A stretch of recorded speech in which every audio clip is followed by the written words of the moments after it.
আমরা যদি আমাদের শরীর খারাপ হয় ডাক্তারখানা যাই, ডাক্তার বাবুকে বলি ডাক্তার বাবু আমার শরীর খুব খারাপ, আপনি আমার ট্রিটমেন্ট করুন। এক সিরিঞ্জ রক্ত ব্লাড নিল, নেওয়ার পরে ল্যাবে পাঠালো, রিপোর্ট এলো, আসার পরে ডক্টর বলছেন যে আপনার সুগার হয়ে গেছে, ব্লাড সুগার, প্রেসার হয়ে গেছে, হাই প্রেসার। তো আজকের পর থেকে আপনার মিষ্টি খাওয়া চলবে না, চিনি খাওয়া চলবে না, আপনার লবণ খাওয়া চলবে না, বিনা লবণের তরকারি খেতে হবে, আর বিনা চিনির যা খাবার খেতে হবে, আলু খাওয়া চলবে না। আপনি আমি একদম কঠোর পাবন, একদম সেই দিন থেকে একদম কসম খেয়ে নি আজকের পর থেকে আর মিষ্টি খাবো না। আচ্ছা বলুন, রোগ দেনেওয়ালা কে? একটুকু বলবেন, রোগ দেনেওয়ালা কে? রোগের মুক্তি দেনেওয়ালা, হায়াতের মালিক, মौतेर মালিক, রোজি দেনেওয়ালা, বিশ্ব কায়নাতকে পরিচালন করনেওয়ালা। তো ডাক্তারের কি औकात আছে আপনাকে নিষেধ করে দিল চিনি খাবেন না, আপনি চিনি খাওয়া বন্ধ করে দিলেন। কিন্তু রাসূলুল্লাহ বললেন, হে আমার উম্মত উম্মতি, তোমরা নিজেদের চেহারাকে ক্রিম সেভ করবে না, আল্লাহ পাকের কুদরতকে তোমরা নিজে হাতে পরিবর্তন করবে না। কারণ নারীদের চেহারা ক্লিন সেভ করা হয়েছে আর ছেলেদেরকে চেহারাতে দাড়ি দেওয়া হয়েছে। তো খোদার কুদরতের কোনো পরিবর্তন নাই, আর তোমরা সেটা পরিবর্তন করবে না। আর যদি করো তাহলে পরে তোমরা খোদার নিয়ামতকে অস্বীকার করবে, তোমরা আমার কখনো ফরমাদার বান্দা থাকবে না। রাসূলুল্লাহ বলেন, প্রত্যেকটা মুসলমান যুবকের চেহারার যে দাড়ি হয়, এক একটা দাড়ির মধ্যে 70টা করে রহমতের ফেরেশতা থাকে, 70 করে রহমতের ফেরেশতা থাকে। আর এক একটা দাড়িতে 70টা রহমতের ফেরেশতা থাকে। আজ আমরা কি বলি দাড়ি রাখা সুন্নাত, তো পুরো আমরা দাড়ি।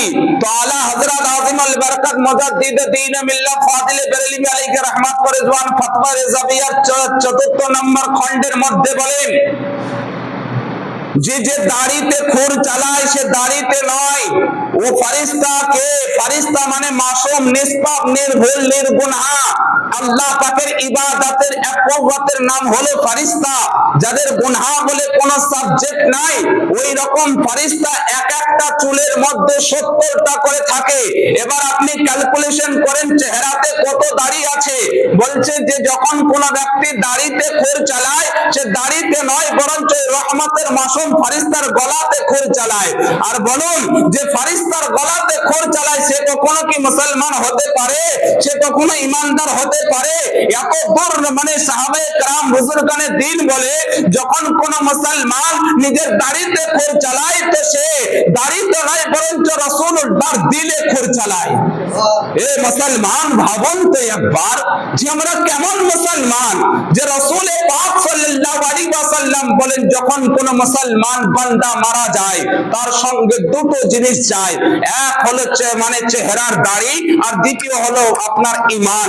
এই কবর পর্যন্ত এই দুটো জিনিস যাবে।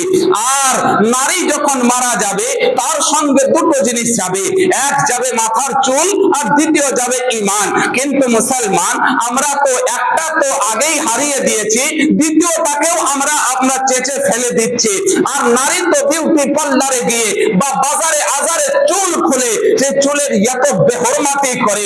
মুসলমান আজ আমরা বলি যে চতুর্দিকে মুসলমান পদধূলিত, লাঞ্ছিত, ঘৃণিত, অপমানিত।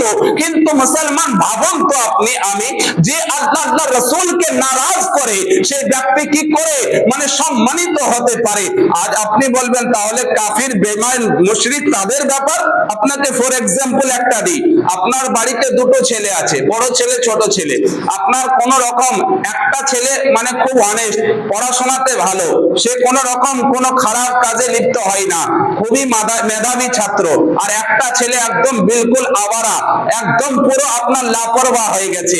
আচ্ছা বলুন, ও যদি সন্ধ্যা 7টার জায়গাতে রাত 12টায় বাড়ি ফিরে তো আপনার কোন রকম যায় আসবে না। কিন্তু মেধাবী ছাত্রটা আপনার যে কথা শোনে, আপনার যে কথা মানে, আপনার মানে ডিরেকশনে যে চলে, ওই বাচ্চাটি সন্ধ্যা 7টার জায়গায় যদি 8টায় ঢোকে তো আপনি তাকে মারবেন, তাকে ডাঁটবেন, তাকে শাসন করবেন। কারণ কারণ আপনি তাকে বলে, সে যদি বলে যে আব্বু আমি তো আপনার কথা শুনি, আমি তো আপনার কথা মোতাবেক চলি, 7টার জায়গায় 8টা হয়ে গেছে, তো ক্ষতি কি? তো আপনাকে সে উত্তর বাপ কি দেবে যে বেটা তুই মানে এখনো ভালো পথে আছিস, তুই আমার কথা শুনে বলে আমি তোকে গাইড করছি, আর ও আমার কথা শোনে না বলে ওকে আমি ছেড়ে দিয়েছি, ওকে আমি পুরো ঢিল দিয়ে দিয়েছি।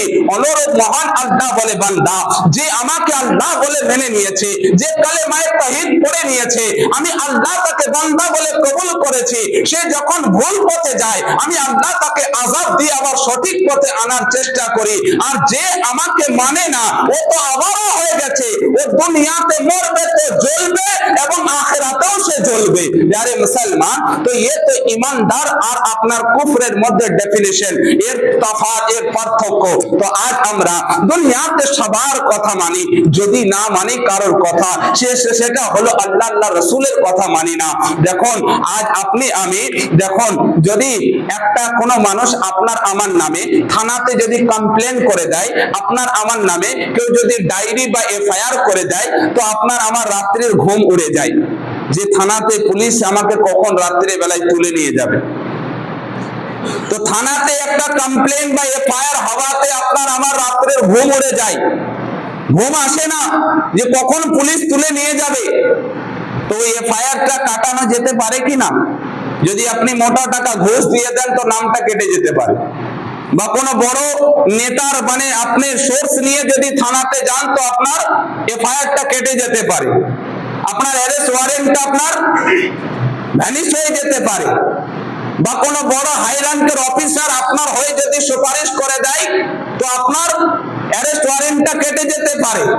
কিন্তু একটা থানাতে যদি এফআইআর হওয়াতে রাত্রির ঘুম উড়ে যায়, মুসলমান ভাবুন, আল্লাহ নবী বলেন মান তারাকা সালাতা মুতাম্মিদান ফাকাদ কাফার, কেউ যদি জেনে বুঝে এক ওয়াক্তের নামাজ কাজা করে ওই ব্যক্তি বড় ধরনের গুনাহ করলো। নবী বলতে আছেন যখন কোন ব্যক্তি এক ওয়াক্তের নামাজ কাজা করে তার নাম জাহান্নামের চৌকাঠে লেখা হয়। ভাবুন মুসলমান, আপনার আমার নাম দিনে 5 বার জাহান্নামের চৌকাঠে লেখা হচ্ছে, আপনার আমার বেটি বউ বেটার নাম দিনে 5 বার জাহান্নামের চৌকাঠে লেখা হচ্ছে। তো বলুন দুনিয়াতে এমন কোন ব্যক্তি আছে যে জাহান্নামের রেজিস্টার থেকে জাহান্নামের খাতা থেকে নামটাকে মিটাতে পারবে?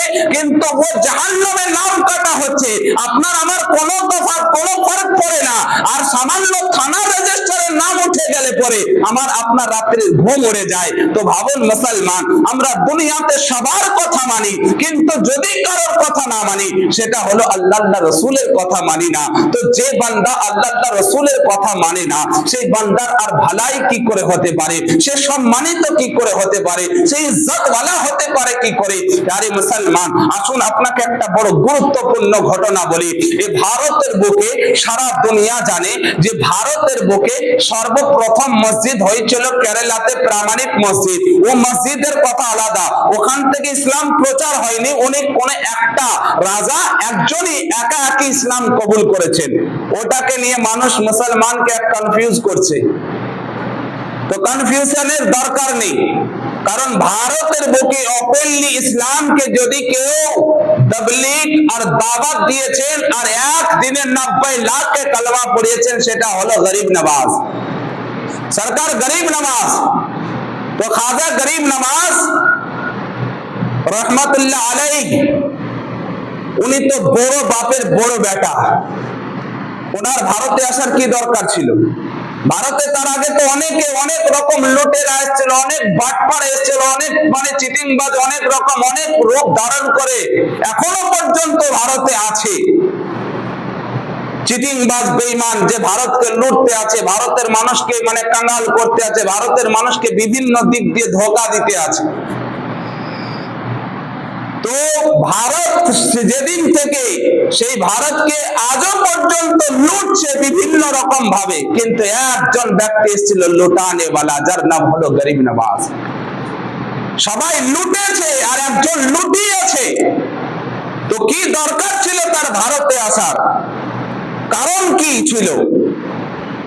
উনি তো বড় বাপের, ওনার যে এত সম্পত্তি, হযরতে গিয়াসউদ্দিন রহমাতুল্লাহ আলাইহি সরকার গরিব নওয়াজের আব্বা এত মালদার ছিলেন যে ওনার প্রয়োজনই ছিল না।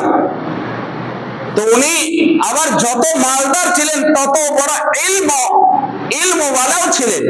মদিনাতে গিয়ে ডাইরেক্ট মানুষকে ইলম জ্ঞান দেওয়ার সাথে সাথে বড় বড় আলিমকে পর্যন্ত আপনার ইলম আর জ্ঞানের দার্স দিতেন। يا محمد يا نبي سلام